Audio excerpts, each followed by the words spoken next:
And now, part of our vast public service programming here on this forward-looking, honest, reliable, sober, industrious family station, reverent, brave, and clean, of course, all the way down the line. We also have a very shiny windshield here. As part of, yes, indeed, and we keep the ashes off the floor, and there's no butts on the back seat. As part of our vast public service programming, we bring you a show dedicated entirely and directed to a minority group rarely heard from, the wet blankets, the soreheads. You know, I tell you, it takes one to know one, friends. That's right. Yeah, some people are just born rotten. That's right. Others work at it. Some just fake it all their lives and are basically nice inside. Right, gang? Rasputin. Rudy Tunes. Sometimes you feel like you've been hit with a wet sock. Anybody out there got any Castoria? We got a couple engineers here who... Castoria. Oh, wow. Holy smokes, the telephone rang. As Mrs. F.A. Farnham in Fort Worth, Texas, was vacuuming the cage of Joey Boy, her canary. She wheeled to pick up the phone. It was ringing behind her. She just wheeled to pick up the phone and woof! Up the vacuum cleaner nozzle went Joey Boy.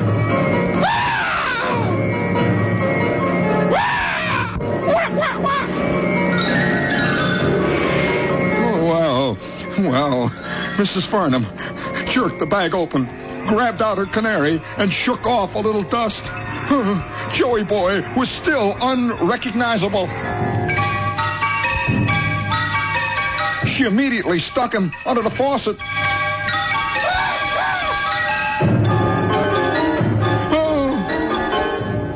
And then, to be sure that the Joey didn't catch cold, she put him under the hairdryer.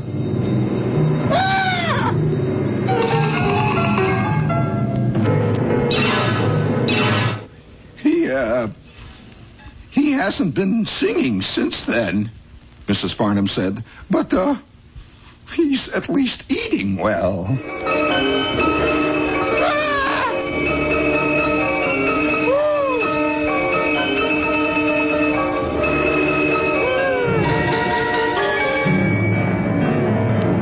The only thing that occurred to me is that poor little old Joe. I refused to call him Joey, Mrs. Farnham. Poor little old Joe.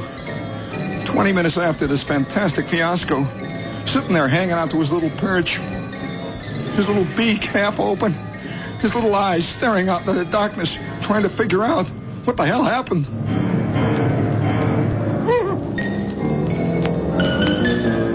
He looks over grimly at his cuttlebone.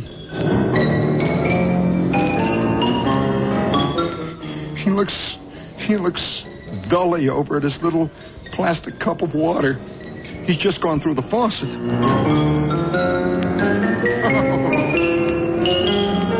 And then the next thing that occurred to me, how like real life Joey's experience was. How like it all is. Joey, you've joined the club.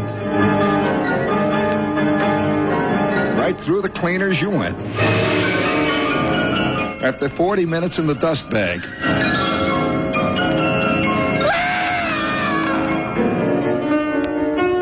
Ding, doing, doing, doing. Clunk, thud. Oh, let me tell you, hold that now. Let me tell you, the birds are beginning to thrum their weight around. They are not fooling around. Members of the Wiesbaden and Mainz Pigeon Breeders Club in Germany released 4,700 birds last Saturday in a demonstration of the homing pigeon's homing ability. 4,700 of them took off in one gigantic flight. Only 50 pigeons returned. They split.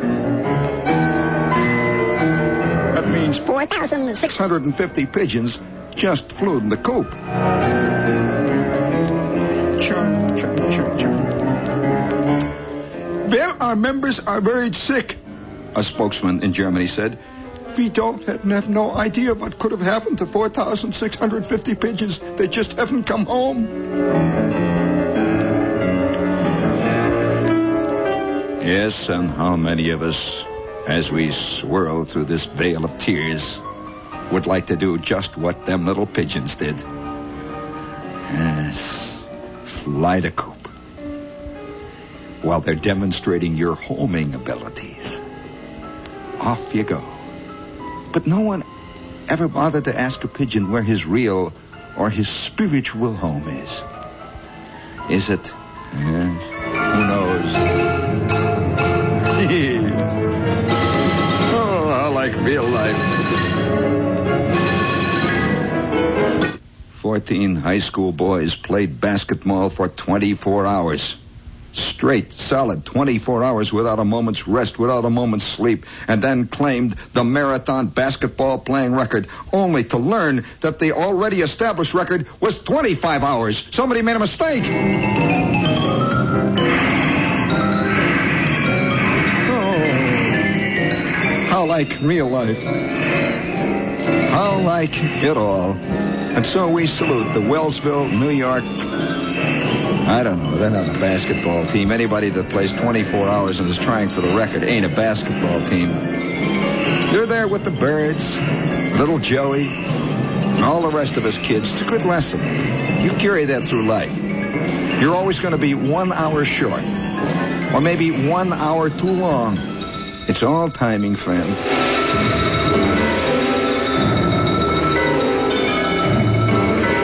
Yes, real life. It's like this. Oh, yes, this is... Talk about... Oh, you know, I know that have you ever had something happen totally unexpectedly, like Joey going up the vacuum cleaner flue? Imagine that lady.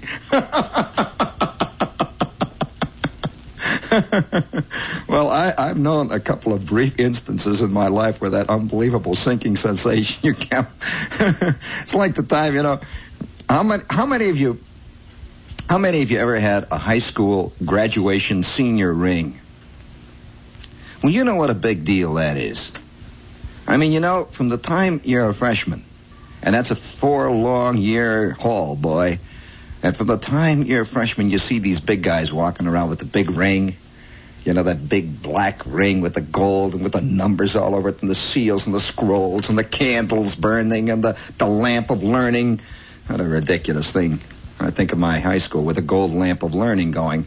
And, you know, you see these guys, and every day in the study hall, I'd see seniors sitting around, you know, and they're twirling their ring.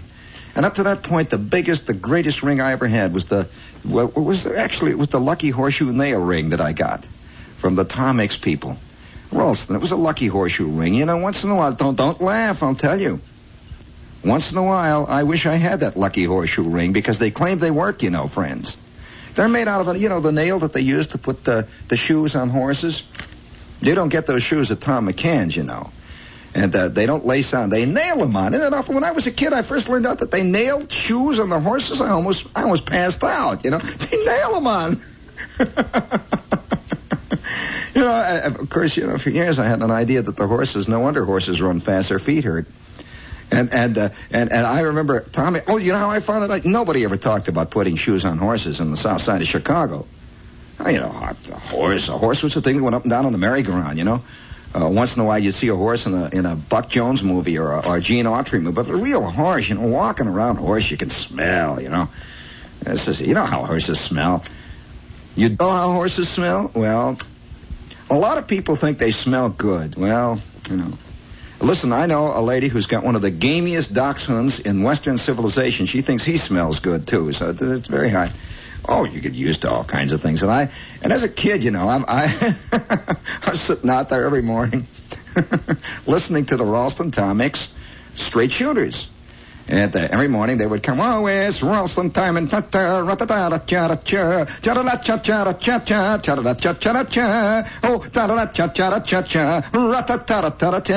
will award the brass figurine with bronze oak leaf palm if any of you can give me the lyrics to that unbelievably fantastic, truly American song. Oh, it's Ralston time in Texas. I know the words. Do you? Jimmy Jane, I'm giving you a little clue, you see, so you know. The old Wrangler, Tomix, and Tony, I can't imagine Tony sitting down to a... Tony was a horse, you know, sitting down to a breakfast of Ralston in his stall there with a little sugar and cream on it, a little fruit. And I'm a kid. Every morning I'm hearing this thing come out. It's great, you know. And one day, of course, they're always giving prizes. As you all know, radio shows, TV shows, everything are always giving prizes. All kinds of prizes. There was a Tomix lucky compass. You know, the little compass there in the back. It's Ralston colored, and you take it out, you tell what direction it is. Then there was a Tomix lucky, what the heck was that thing? Oh, it was a Tomix lucky cartridge charm. You know, a charm of a cartridge. That went over good, too. And then one day, on came the old Wrangler. He said, here, hi, fellas. Hey, by George, fellas and gals. Old Tom, you know, all of us down here at the TM Bar Ranch. He was very early. He was, well, yeah, he was like a very watery, juicy person. And he says, kids, all you Ralston eaters out there, all you Tomix fans, all you Jimmy and Jane fans, we got a real surprise for you now. Now, I suppose all you kids been wondering why Tomix is so lucky. How come he always escapes them confounded rustlers and all them bad guys? Keep after him. How come? Have you ever wondered how Jimmy and Jane always seem to get out of them tough scrapes they're in? Well, it's because Jimmy and Jane and Tom wear a lucky Indian horseshoe lucky ring. Horseshoe ring, and it comes right out of the same nails that they put the shoes on Tony. Yes, sirree, they make those rings out of the same nails that old Tony wears as he gallops over the range. And so, kids, if you sit down and write your name and address on a box top cover Ralston, send it off to Tomix, you'll get yourself a Tomix TM Bar lucky horseshoe ring. And it'll fit any size finger, kids. And when you hear the sound of Tony going... And when you hear Tomix go, let's go, Tony, you'll be ready to ride along with him, and you'll be lucky. Well, I was an exceedingly unlucky kid. And I'm sitting out there, and holy smokes, I had never heard of anybody putting shoes on anything with nails. And for about a month or so every morning when I'm listening to Tony run, you know, you hear Tony go, I tell him his feet are hurting. He's running around with nails sticking in his toes. Oh, gee whiz, wow. You know, very impressionable, saying. And for days after that, at a long distance, I would see a horse go by, you know, an old peddler would have a horse. And I'd look at him, I wonder if he's got pins in his toes there, and he's got nails holding his shoes on the horse, walking along. I see, he can't. He's not, his feet aren't hurting. He's walking along there. And so I sent off finally for my lucky horseshoe ring, and it arrived. And I put my lucky horseshoe ring on. You know, and you could bend it, see, and you could make it fit any finger. And it was a real nail. A real nail. And it had a TM bar on the top. It says TM. It had the brand. Tom's brand says this brand, you can use it to put your special seal on the letters you send off. It says TM right there. And I put this thing around my finger. Wow, what a great moment. I bent it around, I put it on. I got it at 3 p.m. I'm a kid, you know. The mail comes in, and I put this thing, fantastic. I'm running around, I could shine it. I said, look at this, Ma. And I go out in the backyard, and I walk right out the backyard, see. And I'm there about 8.5 seconds. And all of a sudden, Grover Dill sees me from the next yard. He said, what do you got? I said, bang! I got smacked in the eye. He knocked me down, took my TM bar horseshoe ring. And then I realized, of course, that luck is in the eye of the beholder. I got up. All right, Grover Dill, I hope it gives you bad luck, man. Grover Dill runs out in the street and gets run over by a Mack truck. Speaking of disaster, this is WOR AM and FM, New York. I suppose we might as well go a little commercial for the 23rd floor. Hit it there. Miller Highlife, the bright, clear taste. Hi, victims. How are you out there? Miller Highlife, the champagne of bottled beer. There's only one champagne. Hey, when you look at a rabbit beer. trap, Sparkling, do you identify with the rabbit or the trap? distinctive. Just a question. Miller Highlife. Philosophical. Brewed from a century-old recipe, Miller Highlife has a rich heritage and tradition. Let's get a that bright, Miller Highlife clear moving. taste, unequaled, unquestioned, unchanging. Available on tap, in can, and in familiar crystal clear bottles. Miller Highlife is always fans. sparkling, flavorful, distinctive. Enjoy Miller Highlife yourself.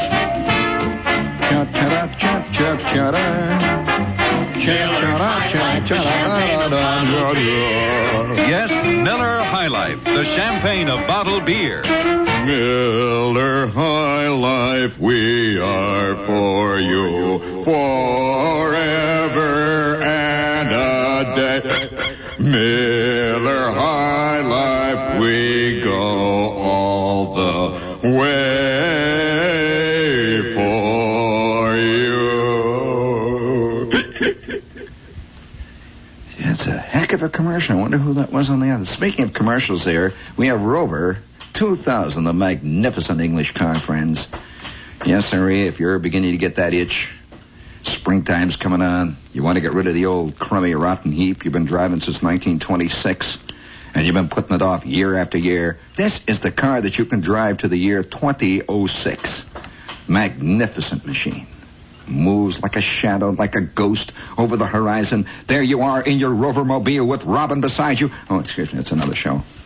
That's the Rover 2000, the great English machine that's made to do it. That's right. And no kidding around. This is not Toysville. And if you would like to see this magnificent car in all of its beautiful four-color glory, send your name and address to us. Rover.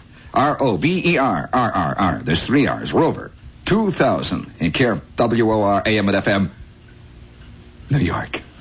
My name? It's exciting to be in the big time, isn't it? Oh, boy. Let's just say I'm a highly paid executive of the Luden's company. I must report to you that our campaign to discourage people from chewing Luden's cough drops is a partial failure. We have tried every way we know to get you chewers to dissolve Luden's cough drops slowly so the medication can trickle down slowly to give you temporary relief from coughs due to colds and minor sore throat. What can we do to make you understand? Should we engineer Luden's cough drops so that they make embarrassing sounds when you chew one, like this? Should we publish the names of known chewers? Those of you out there who chew Luden's cough drops, please write us your suggestions. Address your letter to me, Mr. X, the Luden's Never Chew Society, Luden's, Reading, Pennsylvania. Yeah.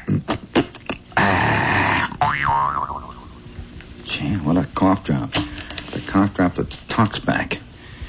All right, I'm forever blowing bubbles. Well, you see, I had this ring. Now, the rings are very important in people's lives. Oh, yes, the ring is highly symbolic. They have found rings as far back as, it's far back as unrecorded prehistory goes. They've dug rings up out of tombs of pharaohs. They've dug rings up out of cavemen's hovels. Yeah, that's a fact. Yeah, that's a whole big thing, the ring business. And there I am with my lucky TM Bar horseshoe ring. I'll tell you this about those lucky horseshoe rings. A guy called in here a minute ago, and he says he had one of them, too. I'm not inventing it, He had one of them, too, and he says they were unbelievable for tearing your clothes up. He says his clothes were just from his TM Bar horseshoe lucky ring.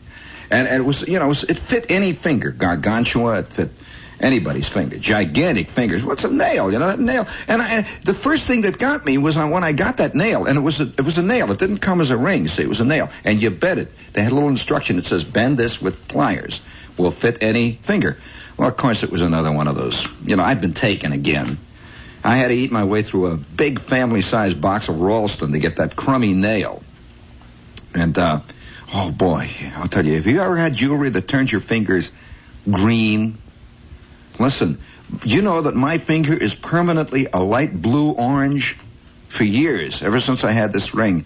And it went around the finger, see, and for years that was the only ring I ever had. And then somewhere along it disappeared. And now I'm a freshman in high school. You got the picture? I'm a kid, see. And I arrived the minute you make the transition from grade school to high school, you're in another world. This is the big grown, big kids are walking around. I mean, really big kids, big letters, you know. They're 6'9". Some of the guys weigh 248 pounds. Hello, test. Wait, hello. That's it. Some of the guys, you know the high school. And boy, the girls you see when you go to high school, they are not like Esther Jane Albury. Whew.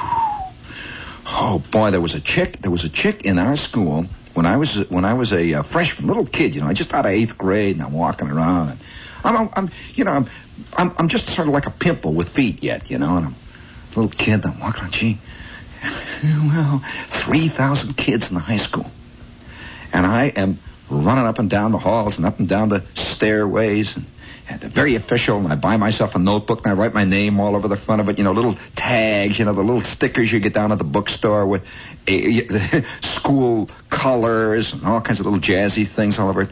You get out of that phase pretty quick, but, oh, yeah. Do you know that guys go through that phase at BBD&O? BBD&O has colors and little numbers and letters. They award guys letters. Oh, sure. Oh, do you know that they... now, don't laugh.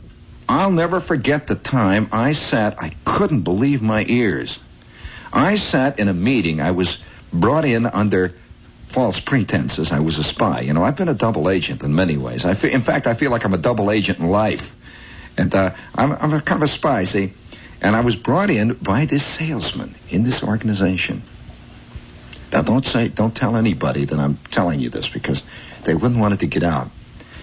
One night, especially he wouldn't want it to get out, see, because this is an organization that demands absolute fealty. Listen, I'll tell you, if you think swearing the oath to some secret organization where you have passwords and countersigns is binding, this company demands its people to dress. They even give them a dentist to go to. Yes, they do. I'm not kidding you. And the guy, when you go to get a job there, they don't only audition you, they audition your wife, they audition the kids, they take a look at your car to make sure you got the right kind of car. The whole scene, see. And now he's working there. This is my friend, see. And I'm walking around. I says, oh boy. And he keeps telling me these stories about this fantastic place. He says, you wouldn't believe it. He says, it's like a madhouse. He says, they don't know it's a madhouse. He says, they think it's order. He says, it's absolutely insane, really nutty. And of course, he's pretending all the time while he's there that he's digging it. You have to do this. And he's got the right kind of dark suit, white shirts, dark shoes all the time, black socks, the whole business, the whole crew cut. They demand a crew cut, very short haircut and everything. Oh, shave. He says, let me tell you, you have to shave right down to your bones when you work there at this place. And so one night he called me on the phone. He says, hey, listen. He says, look, you got a dark suit? I said, no, not really, but I can get one. He says, listen, get yourself a black suit with a white shirt. And don't wear any smart, what looks on your face. He says, look very solemn. He says, and I can get you in tonight to something you won't believe. I said, yeah, where, what? I figured, I'm going to get into something, where the ladies are up on the stage there and, the whole business with the films and everything. He says, just meet me at 8 o'clock, huh? On the corner of 12th and Vine. And I'll come along with my black car, see? And don't raise your voice, because it's very important, because people in this organization don't make loud noises or anything. Wear a black raincoat if you got it. And so, sure enough, there he pulls up here. Mama's little undertaker pulls up at the corner of 12th and Vine, and I get in the car, and I sit there, and he's got nice, straight music on the radio, and he says, we got to get into the mood, see? We're very square people now. Remember, this so square that we're hip. He says, this is such a square outfit that it's as hip as the Mad Hatter's Tea Party. He says, it's really insane. And so we arrive in front of this hall, and he says, now, you just stand behind me, don't say anything, and just walk in real quick with me. And he says, and wear this pin. And he gives me this pin. And it's just a big round button, and it has a single word on it. And believe me, the word wasn't worry. A single word, see? Oh, boy. Yeah, this is really something. And sure enough, there's a whole line of guys all going in with black suits with the button at the exact same spot on the lapel, the big smile. They all had the same smile. It's not really a passionate smile. You got to be careful, because you can smile too much. If you got a big, wide-eyed, wowee grin, look out, you're a dangerous guy. On the other hand, if you have a cynical smile that kind of is a little crooked around the edges, look out, that's trouble too. It takes some guys maybe 4 or 5 years to learn the right smile that doesn't offend, that doesn't make people think you're laughing at what's going on, and yet you look cheerful. It really looks like a bowl of oatmeal in full flight. If you can imagine it, with a little kind of the kind of pictures you used to draw when you were kids, stick pictures, a little smile, like that. You walk in, you grin. There's a great expression for that kind of smile. I cannot use it on the air. You got it, friends? Okay. So I'm standing there, and we're all walking in. He's getting Stepford, crying out loud. Come on, left, right. So we go walking in, left, right. And at the door, here is this big, jovial guy who's a little bit bigger than all the rest. Same smile, though. And he says, good to see you, Chaz. Oh, Chucky, good to see you, Chuck. Good to see you, Harold. Good to see you. And he says, he looks at me sort of at a funny moment. Because the executives in this company pride themselves on this. They've all taken the Dale Carnegie course. They remember the first name of every employee, see. And I look kind of hurt for a second. Then I grin back and I say, Shep. He's good to see you, Shep, old boy. He thought I was wrong. So we go all again. And we sit down all in long rows. Now, I'm telling you exactly what I'm watching. We sit down in long rows. And up on the stage, there's a stage, and it's all lit up with green and purple lights. This is like a high school auditorium. We're all sitting there very solemn, and the guys are shifting, waving at once in a discreetly waving, isn't waving, because you never know who's going to be out, and you don't want to be too friendly with a guy who's liable to get fired. You're liable to go down the drain with him. And on the other hand, you don't want to slight a guy who might be above you the next week. So everybody's sort of discreetly waving. They're waving at the palm trees, and guys are waving at the air conditioning unit. They wave at everything. All right, hello there, hello. And then the lights go down, and a man comes up on the stage. And there's a spotlight, picks him up. He says, all right, good to see all of you fellas here tonight. I see all of you have got your pin on. Very good. I'm glad to see you. This is going to be a big night for us tonight. And I know that we're all going to enjoy it, and it's going to be a memorable event for all of us. And now, before we do anything else, he takes out a pitch pipe, and he goes, whoop. And without a word of warning, they all start singing, O-I-G-M-I-P-M, we love you today. We will think, we will think all the day. T.J. Watson is our savior. Da-da-cha-da-cha-da-cha. IBM will over. Yada-cha-da-cha-da-cha. Ta-da-da-cha. Well, I felt inspired. It was a fantastic moment. I really did. I felt inspired. I'm standing up. I can just feel patriotism is a wonderful thing. And I looked around. I could see all these eyes shining and sparkling. There wasn't a dry eye in the house. They're singing the anthem. And then the curtain went up, and on stage are 2 loudspeakers. And the founder spoke to all of us via tape. What a touching moment. He spoke for 15 minutes in beautiful ringing tones. And then the curtain came down. Have you ever seen the curtain come down on 2 loudspeakers and a Pentron tape recorder? Just comes right down like that. And the thunderous roar of applause. And once again, we will take the show all the day. We will not tarry in our appointed rounds. We will upward go. All the world has got peace, life, liberty, and happiness. Chada, chada, and our wives and kiddies too. On the way we are. Ta-da. We got up, back in the car, and we drove home. And it was one of the stirring moments, one of the truly stirring moments of my life. Very nice. Very nice. Well, I'm fooling around with my little lucky horseshoe ring, seeing I'm back in high school. And I'm walking down the halls this day. I'm, maybe about 15 or 14. And I see all these guys with these rings. Rings have always been a very mystical thing about rings. Almost every secret society has a ring. Oh, yeah. Of one kind or another. Oh, yeah. Practically everybody's got the Indian horseshoe rings. They've got them all, Very secret. And the ring meant very special things when you're a senior. You know, the guys got that big thing. And they had two kinds of rings in our school. They were both gold, see. But one had a garnet as a background, you know, that dark red kind of stone. And the other had an onyx, black, polished, glowing. And on the garnet and on the onyx was the shield of this fantastic institution of learning. This institution of learning that had turned out scholars for generations, fist fighters, pool players, turned out snooker men, turned out tin mill workers, turned out guys that spent their lives working down in the soaking pits in the 40-inch mill as beautiful rings. And so I'm about in my sophomore year, and I'm debating whether I'm going to get the onyx or I'm going to get the red one. And I keep shifting back and forth. First I'd see the onyx. Gee, that looks pretty good. And now I'm in my junior year. And you know that great scene just about the last 2 or 3 weeks before your junior year is over? And that excitement, boy, I'm going to be a senior now. A senior. Then the summer goes by, and you're a senior.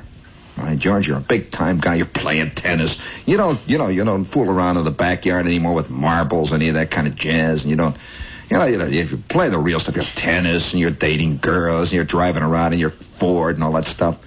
And then the fall comes. Brilliant, sparkling, the sun hanging over there. And I walk into high school. I am a senior. Well, we're in school about 2 or 3 weeks when that big day comes. They announce that all seniors will now order their high school senior ring. Oh, boy, hot diggity dog, wowie. Well, we go down, they measure you. They give you little pieces of paper to measure your size of ring. And there's this guy down in the office that takes the orders from the Senior Ring Corporation of the Senior Ring Corporation of International Falls. They're very official people. And so I go down to the office, and I've decided I'm going to get the onyx. Chaste, simple, beautiful. There's kind of a dignity about that, the onyx. And so I go down, I measure my finger. He looks at me. He says, what size? Let's see. Size what do you want? Do you want the red one or the black one? I says, onyx. Oh, the black one, okay. And that will be $11.78, please, including tax. Well, of course, $11.78. This was like 4 times my life savings. All the way, I'd scrounged and gotten gifts and the whole thing. I laid out $12. He gives me my change, and he gives me that little receipt. And then weeks go by. 1 week, 2 week, 3 week, a month, 2 months. It's now the first of the year. And now we come back after Christmas vacation, and it's just beginning to be springtime. When the announcement was made, in the morning when they have the PA around school, and they say things like, there will be an auditorium session for the first section during the second period. Please file in quietly immediately after the bell. After the auditorium session, file out quietly, and the second section will then file in. Today, the Biology Club will meet in room 305 immediately following the 8th period. Miss Fife will be there. The Dramatic Club is announcing that it's having tryouts for the spring play, and the senior rings are now available in the office. Wow. Holy smokes. The senior rings are here now. And this is real jewelry, This is the real thing. This is like Lifetimesville. Whole thing, senior ring, and it's got scrolls, and it's got burning candles on it. It's got the shield, that says in hoc agriculacunc, in es spittlelauk, ignoramus, ignorami. It says, right, big, all the Latin jazz. Well, about 45 seconds after the bell rang for lunchtime, every senior within 14 miles is lined up outside of that office. And you could see them coming out, and I'm way at the end of the line. You can see these guys coming out. They got a little box. Oh, wow, guys are looking at them, and guys are putting them, spitting on them and rubbing them on their shirt. And I wait. Gee whiz, wow. And there it is. Now it's my turn. And I say to Miss Matson, Shepherd JP, please, here's my receipt. And she searches through the box. Oh, yes, here it is. And she hands it to me. And there it is. There it is. On that little square white box. No markings. All it says is Shepherd JP. I open it up. And there's that little puff of cotton. And there is my golden senior ring in gleaming, magnificent, beautiful onyx. I might point out, too, these senior rings were extremely significant to these, because all the time, senior rings were constantly being exchanged between guys. They'd give it to the chick, that whole scene. And they'd hang it around their neck on a chain, that kind of thing, Oh, my senior ring. And I go out into the hall. I'm playing it very cool, Thank you. I go out. I take that thing and I look at it for a minute, and then I stick it on my finger. Oh, boy, my senior ring. Whew, I brush it off. Gold, beautiful, heavy, and now I'm really here. This is it. What else can life hold? What else does life hold but this? And I hold it up to the light, and you could see that sun bouncing off that onyx, that beautiful, polished black stone. I polish it on the shirt again. I polish it on my sweater. And all day long, that wild feeling if you've got something new and it kind of slides up and down and off. All day long, I've got this thing, and it's hanging on my finger. And it's a little bit big. Gee, it feels great. Just like, wow. And it keeps spinning around, and my finger hurts a little bit from it. It's not used to wearing this thing, but oh, wow. And I keep turning it around. You know how you pick at a tooth when there's a little thing stuck in your tooth? You keep picking at it until finally your tongue is sore, your tooth is sore. Everything is sore but the piece of red cabbage that's stuck in there, and my finger's sore, but boy, oh boy. And so that day, after school, me and Schwartz and Flick and Bruner, we've all got our rings, and we're all out there hitchhiking, flashing them in the wind. First time, I ever hitchhike left-handed, I'm going like this thing, so it can flash in the sun. We're out there with our rings flashing them. We go down to the Red Rooster before we go down to hitchhiking, and we're sitting there. Our hands are all laying out on the counter. That whole thing. Trying to be casual about it. Oh, gee whiz, wow. And then I'm on my way home, see. I run up the front steps into the living room, not realizing I'm about to have one of the true, and I say true traumatic experiences in my life. I really don't think most of the traumatic experiences are sexual, with all due respect to Mr. Freud. I'm serious. These are the things that scar you for life. See, I come in with my ring, and I hear my mother banging around in the kitchen. My kid brother is yelling and hollering in the kitchen. I say, hey, Ma, look at this. Whoa. Now I'm a kid again. See, I can stop all this jazz of being a senior. I'll run to the house. Hey, Ma, look at this. Whoa, look at my senior ring. Holy smokes. And she looks at, oh, isn't that beautiful? Look at that. It's just lovely. Randy, come over. My kid brother, what? He's whining. I said, oh, shut up. You'll be a senior some 5,000 years from now. This is only for senior. And then my mother said, I'll get you one, that whole jazz. I said, oh, boy, look at my senior ring. Holy smokes. Wow. And she says, now go next door and show it. Please go next door and show it to Mrs. Beegee. Mrs. Beegee was the nice lady next door, that sent over sponge cake, and she'd send over cookies when she'd make them. They're always black on the bottom, I hate with raisins in them. If there's anything I hate, it's black cookies on the bottom with raisins on top, And she'd do this. Mrs. Beegee was always over there. And she had this little kid named Melvin who lived with her, Melvin and Mrs. Beegee, and they had a dog named Zero. And so, oh, come on. She said, now you go ahead now. Mrs. Beegee's very nice to you. Now you go ahead next door and see Mrs. Beegee. All right, okay, all right. So I go next door and I knock on the door, with my ring. Knock, knock, knock, knock, knock, knock. Who's there? I said, it's me, Gene, yeah. Oh, come in, Gene. Yeah, so, no, I have no cookies. What have you got? I said, this is my senior ring. Isn't that beautiful? Melvin! Melvin comes running out of the John, Melvin, would you look at Gene's senior ring? Yeah, what? The whole jazz all over again. So 10 minutes later, I am out playing ball and yelling and hollering with my senior ring. I always liked the idea of, reaching up for a high fly ball with the ring flashing in the sun, that jazz, seeing myself. Oh, boy. And now it is 5:45. Good brisk game of catch, little ball, we hit out some fly balls. Now I'm in the house. I go into the bathroom. I can smell the red cabbage, and I could smell the meatloaf. I could smell the ketchup and the mashed potatoes. And the old man is out there in the kitchen sitting there reading the paper, and my kid brother is laying under the sink. He's whimpering, everything is normal. See? And so I go into the John. Boy, I'm all sweaty and hot. I've been playing ball. I got little stickers under my fingernails and all that stuff. Oh, boy. Oh, wow. Gee, I polish it again. Well, then there's a couple of beautiful little scratches on it. And already it was beginning to look like a real ring. See, not like a gimmick, real rings. And I hold it up to the mirror and I smile next to it. Then I practice and I say, would you like my ring, Esther Jane? That's all right. Just take them. Would you like my ring, Esther Jane? And I turn the water on.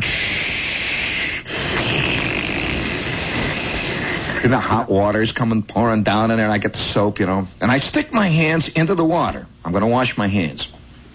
I said to myself, oh, no, come on, I don't want to get soap all stuck around this ring. So I take my hands out of the water very carefully, and I take the ring off. My hands are wet, friends. My hands got soap all of them, friends. And I go,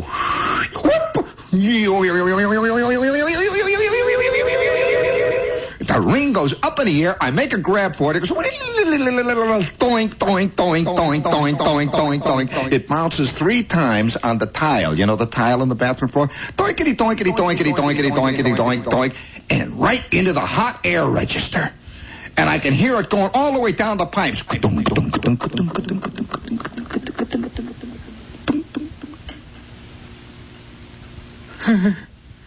My ring, it's gone. Down the hot air register. It's down in the furnace. It's in the furnace. Hey, Dad, holy smokes, help me quick. 10 minutes later, we're down in the furnace, and my old man is shaking the ashes, and he's got the fire pouring out, the clinkers are pouring. We never found my high school ring. Never found my high school ring. Now do you wonder why I'm a bitter, rotten curmudgeon? Do you wonder now why I'm a twisted, evil man? Do you wonder now I look out of the darkness at you with bloodshot eyes? Somewhere kids are playing. Somewhere guys are wearing their high school rings. Somewhere bands are playing. But there was no joy in Hessville that night. Not a bit of it. We'll be at the Limelight tomorrow night at 10:30. And tomorrow night I'm going to do the denouement, the magnificent story of the Coca-Cola and aspirin orgy. Yes, you can't miss it. Old Wrangler fans, you can't miss it. Old gang out there, don't forget, tomorrow night at 10:30, it's time once again for Tomix and Tony and the whole gang